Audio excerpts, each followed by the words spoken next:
Thank you, Tom. This hour we're continuing the conversation about a very interesting program for first responders in the Upper Peninsula, as well as an upcoming fundraiser for that group. And here to join us is Kara Gracie and Marquette County Sheriff Greg Zybert. Thank you for being here. Good morning. Thank you. Yes. So first of all, let's talk about what this team is. And it is, I keep having it written down so I can look at it. The Central U.P. Critical Incident Stress Management Team. What is that?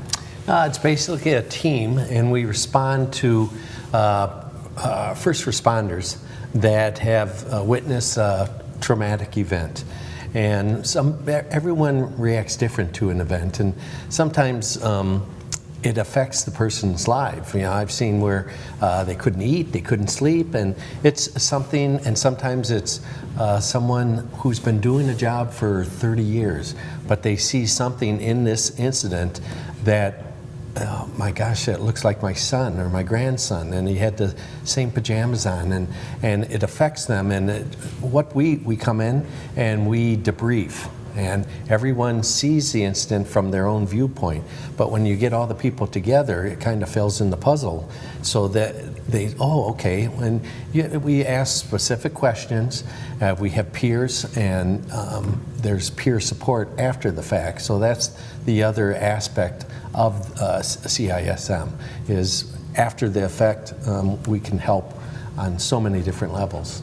Excellent. Yeah. And so could you explain a little bit more about that peer program? Mm-hmm. So yes, we had the formal debriefings last year. In 2023, we actually only did 4 formal debriefings, but there were 50 individual peer-to-peer contacts. So not a mental health professional like myself, unless they're first responders, but a peer, somebody who works in law enforcement who's also trained to help link that person with supports and kind of walk them through the steps of recovery from experiencing trauma. The funds from our fundraisers also go to help, say, transport people down to substance abuse treatment who may be using that as a coping skill, and their treatment facilities specifically for first responders. Yeah, and so one of those fundraisers is coming up in a couple weeks, the Donut Dash. Can you tell us a little bit about it? Yeah, sure. So the Donut Dash is a 5K run walk for everybody. The point of it is to bring us together as a community, both first responders and citizens, creating a positive relationship, a place to interact with each other.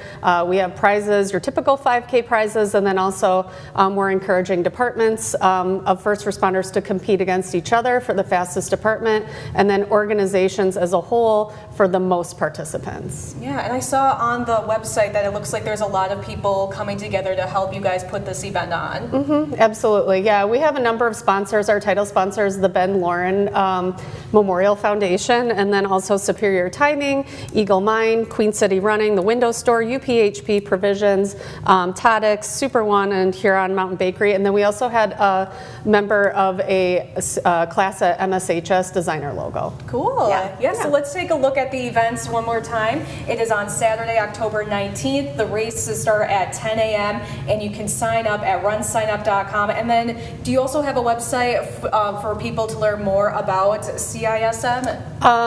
Yes, I believe it is centralcism.org. Okay, we'll put a link on our website. Put a link on the website, yep. And then you can look us up on Facebook.